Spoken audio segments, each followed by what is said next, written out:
जिसने अल्लाह ही की रिजा के लिए मोहब्बत की, अल्लाह ही की रिजा के लिए दुश्मनी की, अल्लाह ही की रिजा के लिए दिया, अल्लाह ही की रिजा के लिए मना कर दिया,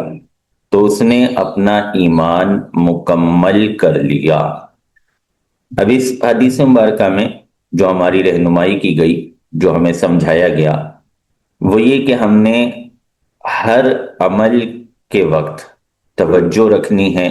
ध्यान रखना है, इस बात का ख्याल रखना है